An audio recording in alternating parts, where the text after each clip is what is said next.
Hoy vamos a referirnos a la situación económica en el mundo a raíz del manejo y del precio del petróleo. Esto ha incidido durante los últimos meses de la pasada gestión, este año, en unos niveles muy bajos que ha generado preocupación sin duda también entre los países, sobre todo que son dependientes del precio del petróleo. Hoy nos acompaña Abraham Pérez, él es investigador de la Universidad Mayor de San Andrés, él también es analista económico, lo hemos invitado a los estudios. ¿Cómo está, Abraham? Qué gusto, buenos días. Muy buenos días, un saludo cordial a todos los televidentes. Últimamente, Abraham, hemos escuchado mucho sobre la preocupación por cómo se está manejando el precio del petróleo. ¿Cuánto incide eso también en la economía mundial? A ver, incide de diferente manera en los países, países que tienen su base de ingresos básicamente a la exportación de petróleo, como es el caso de Rusia, de Venezuela, y también los países árabes que tienen bastante reservas de petróleo, que sin embargo esta baja ha incidido en que en sus balanzas van a tener que tener mucho cuidado en no disminuir, porque esto les podría venir como una suerte de otros efectos que tengan que ver con inflación, con baja oferta, que sé yo, van a tener que hacer ajustes para no incidir mucho en su ingreso fiscal, ¿no? Ya los países árabes estaban pues seguramente muy preocupados porque su balanza de ingresos de pronto, ¿no es cierto?, o sea, su comercio exterior está disminuyendo, que va a afectar obviamente a los ingresos del Estado. Hay países en los cuales más bien son importadores de petróleo que evidentemente está ocasionando en que los ingresos de las familias vayan aumentando por la baja de los precios de los productos que utilizan el petróleo o los derivados y que permite que haya bajos costos en sus producciones. Entonces hay diferentes efectos en los países, pero claro, en términos generales se dice que más bien esto como una suerte, ¿no es cierto?, de colaborar a la recuperación de las ganancias de los otros sectores, se está sacrificando al sector de productor de hidrocarburos, ¿no? Tal es que en Estados Unidos, como hay muchas empresas que han logrado la producción de petróleo de esquisto, que es una producción bastante cara, que se dice que por debajo de los $50 el precio del barril ya estarían entrando en pérdidas, entonces están empezando incluso a cesar. Pero el hecho de que la OPEP no haya decidido en su anterior reunión disminuir la oferta de petróleo y el hecho de que Irán también haya entrado nuevamente, ¿no?, a la oferta de petróleo por el levantamiento de las sanciones que tenía, pues esto ha hecho que aumente la oferta de petróleo y disminuya el precio. Ese es un efecto de mercado, ¿no? Pero aparte de ese efecto de mercado, hay decisiones políticas que están permitiendo y están manteniendo este precio del petróleo bajo.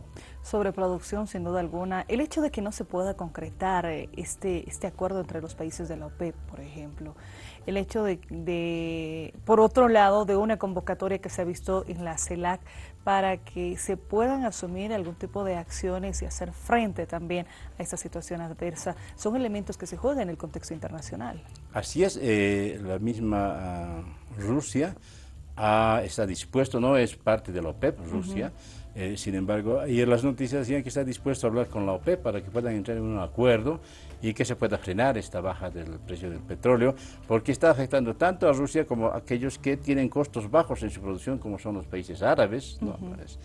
Que sin embargo ya está sintiendo los efectos en sus balanzas y sobre todo en sus ingresos como Estado, ¿no?, que va a permitir que hagan recortes presupuestarios, y hacer recortes presupuestarios pues siempre, ¿no es cierto?, hace que la población en su conjunto y las instituciones al interior de su país sufran desequilibrios de ingresos y que tengan que recortar sus gastos, ¿no? Entonces creo que puede haber un acuerdo y a nivel de la CELAC evidentemente se planteó que la región pueda interceder ante la OPEP y ante otras instancias que permitan que no haya es una suerte de un estrés que están sufriendo los países exportadores de petróleo. ¿Qué hace América Latina ante esta situación? América Latina lo que puede hacer, primero que tiene reservas importantes, Venezuela tiene el mayor reservorio de petróleo, de gas, ¿no es cierto? Nosotros también tenemos buenos reservorios de gas. Ecuador, que es básicamente exportador también de petróleo. Entonces, en conjunto lo que se puede hacer es convocar a la OPEP o convocar también a otras instancias de la economía mundial para hacer un acuerdo, ¿no? Y ese acuerdo debe estar en torno a que se estabilice, ¿no es cierto?, o no tenga esa fluctuación tan dinámica el petróleo, aunque el petróleo siempre ha tenido ese tipo de comportamientos, ¿no? Bueno, un acuerdo podría, ¿no es cierto?, estabilizar el precio, qué sé yo, 50, por encima un poco más de los 50. Lo cierto es que los analistas también plantean y están de acuerdo la mayoría que no se va a volver a los precios de más de $100 el barril. Hasta 140, recordemos. Que llegó hasta 140, pero que se pueda estabilizar para poder demostrar, ¿no es cierto?, que las economías también puedan planificar sus presupuestos de tal manera que no estén en esta deriva de ir ajustando, ¿no es cierto?, en la medida que va fluctuando demasiado el precio. ¿Cómo afronta Bolivia esta situación? Hemos escuchado al ministro de Economía, al presidente en alguna oportunidad referirse hasta que podemos manejar unos 10 o $20 en situación muy crítica, sin duda alguna, pero se tiene esa alternativa. ¿Cómo ves el Estado?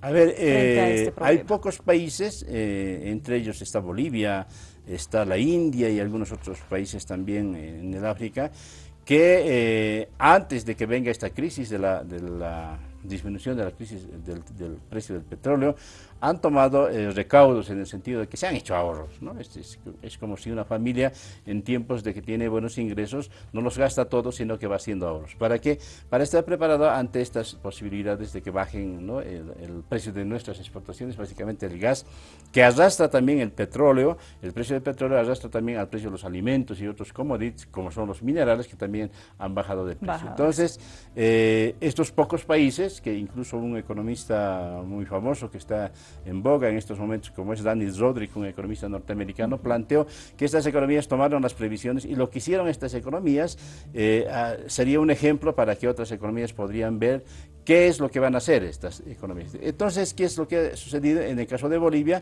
Es que hay un ahorro que va a permitir, ¿no es cierto?, continuar con las inversiones públicas sobre todo, porque un sector en la economía boliviana que ha respondido de manera adecuada ha sido evidentemente el sector público, es decir, la economía estatal, de la economía plural, ¿no es cierto?, que está en nuestra Constitución.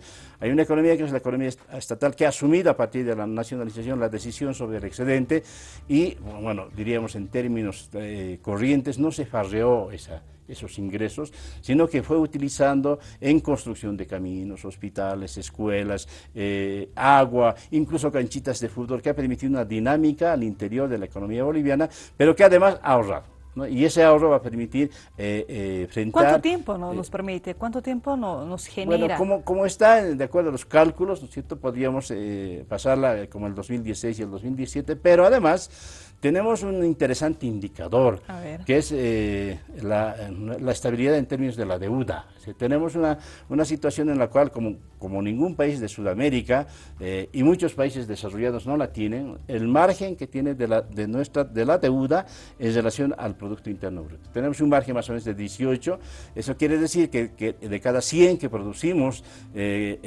cada año, en los últimos años, son 17 o 18 los que tenemos como deuda. Por lo tanto, ese margen que nos permite tener hasta 50% de nuestro Producto Interno, permite que podamos acudir a deuda para inversión, no para gasto corriente, sino para inversión. Eso ha sido cuestionado, ¿no? Recordemos la forma en la, por ejemplo, que se está accediendo a créditos, teniendo reservas internacionales. ¿Esto cuánto perjudica o beneficia al país en este movimiento? Así es, lo que sucede es que el hecho de que tengamos también un margen importante en relación a nuestro Producto Interno Bruto de reservas internacionales, nos pone solventes ante los que están, no desesperados, pero están urgidos de invertir en varias partes del mundo. Los países desarrollados, por ejemplo, que están sufriendo esta crisis, no pueden recuperarse, el caso de los europeos, que no pueden recuperarse, están obviamente desesperados por invertir en otras partes. Y no van a invertir en cualquier país, porque si cualquier país no tiene solvencia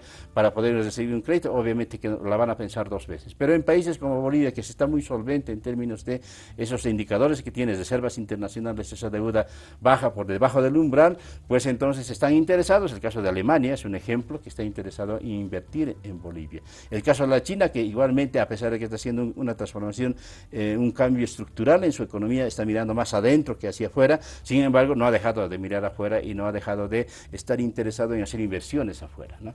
Ahora, estas inversiones, obviamente, y este crédito, si es un crédito para la producción, que va a responder luego con un crecimiento de nuestro el propio producto, obviamente es una deuda interesante, favorable, positiva. Se puede manejar. Así, se puede manejar, obviamente, hasta los límites en los cuales plantean los propios organismos internacionales, como el caso de la CAM, por ejemplo, plantea que un país no debería pasarse del 50% de su Producto Interno Bruto como deuda. Nosotros estamos en el 17 o 18, por lo tanto, en ese margen, para poder endeudarnos para obviamente hacer funcionar proyectos productivos.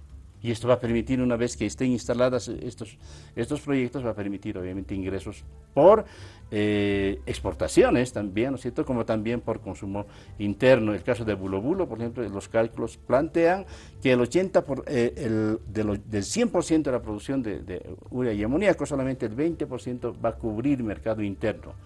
El otro 80% tenemos que buscar mercados para poder exportar esto. Por lo tanto, eso va a aumentar por las exportaciones y vamos a hacer frente, ¿no es cierto?, hasta que este asunto de la baja del petróleo, bueno, en algún momento se tiene que estabilizar o se va a estabilizar por un tiempo, ¿no? Luego vendrán también otras fluctuaciones.